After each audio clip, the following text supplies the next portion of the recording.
नमस्कार, मालवणी लाईफस्टाईल मध्ये तुमचे खूप खूप स्वागत आहे। आज आपण बनवणार आहोत बेकरी सारखी खुसखुशीत अशी नानकटाई। नानकटाई सगळ्यांनाच आवडते। चला तर मग आता आपण नानकटाई बनवायला घेऊया।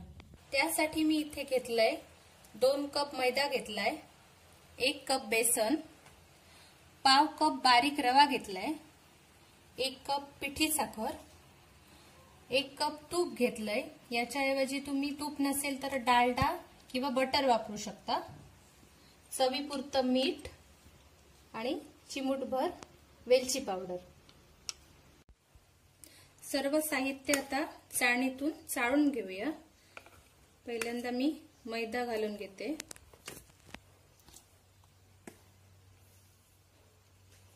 बेसन घालून घेऊया, पिठी साखर,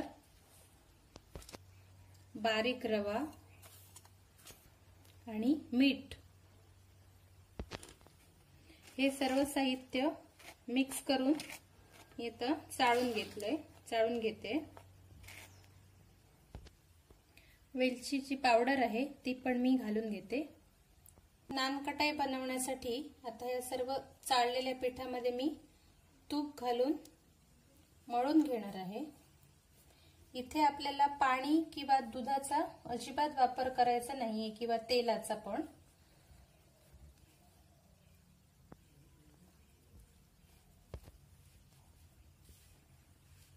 हे साहित्य मळून घेताना जर आपल्याला वाटत असेल की हे मळलं जात नाहीये किंवा तूप कमी पडतंय तर आपण दूध घालण्याऐवजी अजून 1 चमचा तूप घातलात किंवा बटर घातलात तरी चालतंय।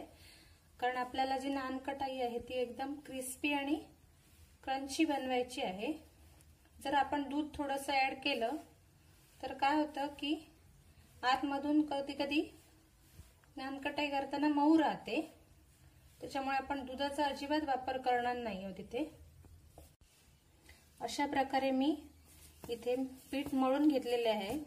चांगलं व्यवस्थित एक 15-20 मिनिटं पीठ मळायला आपल्याला लागतात। आता याचे छोटे छोटे गोळे बनवून घ्यायचे।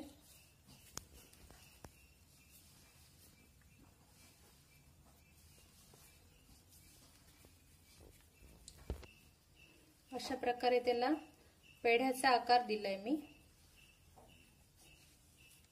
अशा प्रकारे गोळे करून थोडा चपट आकार द्यायचा त्याला नानकटाई सारखा।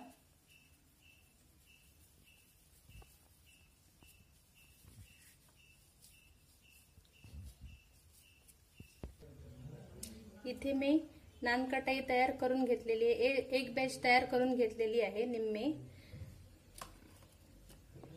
आणि इथे क्रस्टी प्लेट आहे, त्याला बटर पेपर लावलेला आहे आणि ग्रेसिंग करून घेतलंय। आता ही सगळी नानकटाई आहे ती मी क्रस्टी प्लेटवर ठेवून घेते। थोडी लांबच ठेवली पाहिजे कारण नंतर ती वाढून त्याचा आकार थोडा मोठा होतो।